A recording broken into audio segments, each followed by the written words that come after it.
Hi everyone, my name is Victoria Freeman and I'm a social worker. I work in the Young Adult Eating Disorder Program at Southlake Regional Hospital, and I'm also the founder of York Wellness, which is a mental health and wellness organization in Newmarket, Ontario. At York Wellness and in downtown Toronto, I operate a private practice where I support individuals and families affected by eating disorders. The views I state in this video are my own and they aren't representative of those organizations. I want to start by saying a sincere thank you to NEDIC. I'm very grateful for this opportunity to connect. It's really phenomenal that we can provide support and connect to people in this way when so many traditional avenues of support have been changed or temporarily ceased due to the global pandemic. I also want to say thank you to you who's watching. I hope you enjoy. When I told some of my clients that I would be producing a video for NEDIC on their Coping with COVID-19 series, I got a lot of feedback, and the vast majority were people asking me to talk about how the heck do I cope when absolutely everything feels out of control. And I paused, and my initial reaction was, that's a really legitimate concern, and I would love to talk about that. Let me see if I can synthesize something. It's a big concept, feeling like things are out of control. And it's also really real. It's exactly what's happening right now. Everywhere we look, if we're listening to podcasts, news media, social media, people are talking about how this is unprecedented. Nobody saw it coming, and nobody really knows what it's going to look like at the end of it. It can be very anxiety provoking. And so when we're thinking about understanding how to cope when things feel out of control, I think we need to start with validation. Validate how you're feeling.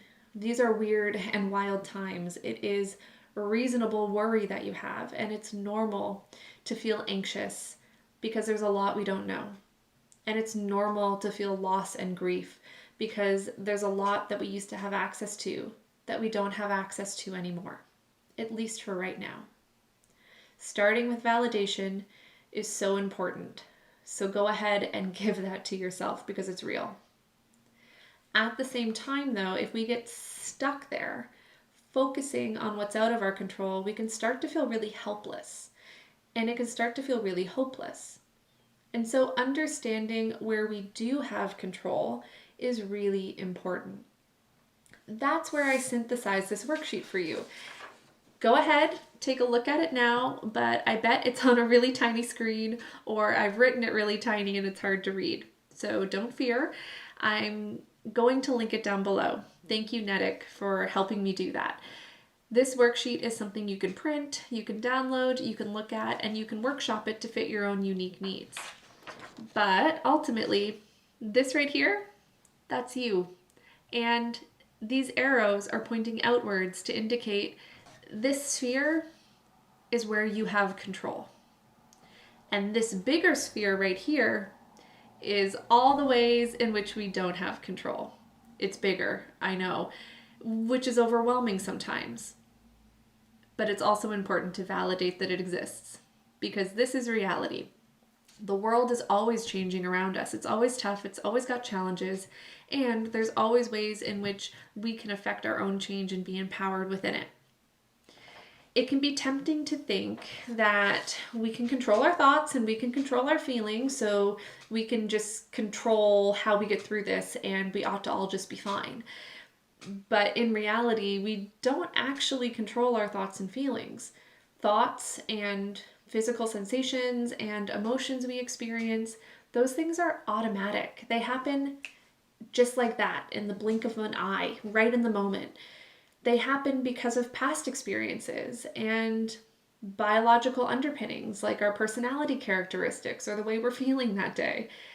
The environment interacts with us and we have instant thoughts and instant emotions and feelings. Recognizing that those are out of our control is really important because it allows us to feel where we do have control, which is our feelings about our feelings and our responses to them, and our thoughts about our thoughts and what we choose to do with them. It's also important to acknowledge that we don't really have control over other people. We can't choose what they do or don't do or say or don't say. And we can't control things like how our school or workplaces or families look different as a result of this pandemic. What we can control, though, is how we communicate our needs and how we set boundaries and limits with the people around us so that we can create safety. Understanding this concept is a big one, so I encourage you to workshop it for yourself and print the handout. At the bottom of the handout, I've included a section on a skill, which I think helps to connect understanding and validating our environment with understanding and accepting where we can change, what we have power over. And it's the skill of dialectics. Dialectics is a way of walking the middle path. It's a skill in dialectical behavior therapy by Marsha Linehan. And in dialectics, we validate and accept things that are, then use an and statement to join it with all the other things that are true. For example, we are all okay just as we are, and we all need to grow and change. Another example, everything feels really uncertain and like the rug was pulled out from under me because of COVID-19. And I've been surviving so far, and I know I can keep surviving, and I know I've got some skills like journaling and talking to loved ones that are helping me to get through it. Another example, it feels like the only thing I have power over right now is my eating disorder and eating disorder symptoms. And I know that engaging with my eating disorder and my eating disorder symptoms is not really where I want to go. It doesn't really align with my goals and my values right now. And so I know I have other skills I can rely on. I know I can talk to my therapist or my supportive family member or pull out that journaling activity that I found really useful. Dialectics are important because they allow us to validate how we're feeling and validate what's really hard, and also help us move into doing what's effective.